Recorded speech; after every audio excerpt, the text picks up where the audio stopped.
Portion ട്രാക്കറിൻ്റെ ഏറ്റവും പുതിയ version 25.2.1 ഇപ്പോൾ പ്ലേ സ്റ്റോറിൽ വന്നിട്ടുണ്ട്. അപ്പോൾ എല്ലാവരും ഉടനെ തന്നെ പുതിയ വെർഷൻ അപ്ഡേറ്റ് ചെയ്യുക. പുതിയ വെർഷനിൽ നമുക്ക് ഈ ഒരു മാറ്റങ്ങളാണ് കാണാൻ സാധിക്കുക.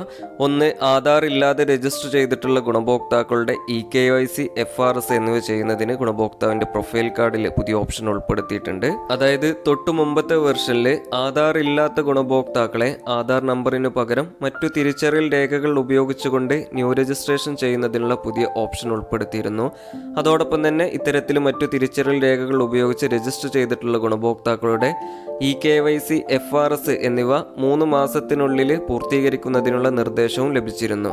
എന്നാൽ ആ ഒരു വെർഷനിൽ ഇത്തരത്തിൽ ഗുണഭോക്താക്കളുടെ EKYC, FRS എന്നിവ ചെയ്യുന്നതിനുള്ള ഓപ്ഷൻ ഉണ്ടായിരുന്നില്ല. എന്നാൽ ഈ ഒരു പുതിയ വെർഷനിൽ ആധാർ ഇല്ലാതെ രജിസ്റ്റർ ചെയ്തിട്ടുള്ള ഗുണഭോക്താക്കളുടെ EKYC, FRS എന്നിവ പൂർത്തീകരിക്കുന്നതിനുള്ള പുതിയ ഓപ്ഷൻ ഗുണഭോക്താവിന്റെ പ്രൊഫൈൽ കാർഡിൽ നൽകിയിട്ടുണ്ട്.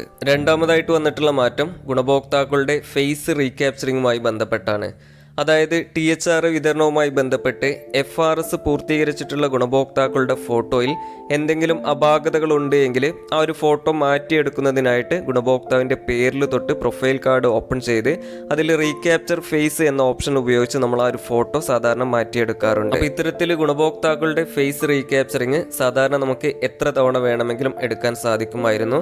എന്നാൽ പുതിയ ഈ ഒരു വെർഷനിൽ അത് മാസത്തിൽ 1 തവണ മാത്രമായിട്ട് പരിമിതപ്പെടുത്തിയിട്ടുണ്ട്. അതായത് ഇനി മുതൽ നമുക്കൊരു ഗുണഭോക്താവിന്റെ ഫേസ് റീക്യാപ്ചറിങ് മാസത്തിൽ 1 തവണ മാത്രമേ ചെയ്യാൻ സാധിക്കുകയുള്ളൂ.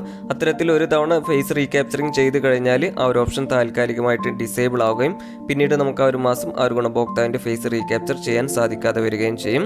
പിന്നീട് തൊട്ടടുത്ത മാസം മാത്രമാണ് നമുക്ക് ആ ഒരു ഓപ്ഷൻ ആക്റ്റീവ് ആവുകയും ഫേസ് റീക്യാപ്ചർ ചെയ്യാൻ സാധിക്കുകയും ചെയ്യുകയുള്ളൂ. അടുത്തതായി വന്നിട്ടുള്ള മാറ്റം ഗുണഭോക്താക്കളെ ന്യൂ രജിസ്ട്രേഷൻ ചെയ്യുന്നതുമായി ബന്ധപ്പെട്ടാണ്. അതായത് ഇനി മുതൽ ഒരു ഗുണഭോക്താവിനെ ന്യൂ രജിസ്ട്രേഷൻ ചെയ്യുമ്പോൾ ഏറ്റവും അവസാനത്തിൽ ഫോം സബ്മിറ്റ് ചെയ്യുമ്പോൾ അങ്കണവാടി ടീച്ചറുടെ മൊബൈൽ നമ്പറിലേക്ക് ഒരു OTP വരുന്നതായിരിക്കും. ആ ഒരു OTP എൻ്റർ ചെയ്താൽ മാത്രമേ നമുക്ക് ആ ഒരു രജിസ്ട്രേഷൻ പൂർത്തീകരിക്കാൻ സാധിക്കുകയുള്ളൂ. അപ്പോൾ ഏത് മൊബൈൽ നമ്പറിലേക്കാണ് OTP വരുന്നത് എന്ന് നമുക്ക് ഇവിടെ നോക്കിയാൽ കാണാൻ സാധിക്കും. ആ ഒരു മൊബൈൽ നമ്പറിന്റെ അവസാനത്തെ 4 അക്കങ്ങൾ നമുക്ക് ഇവിടെ നോക്കിയാൽ കാണാൻ സാധിക്കുന്നതാണ്.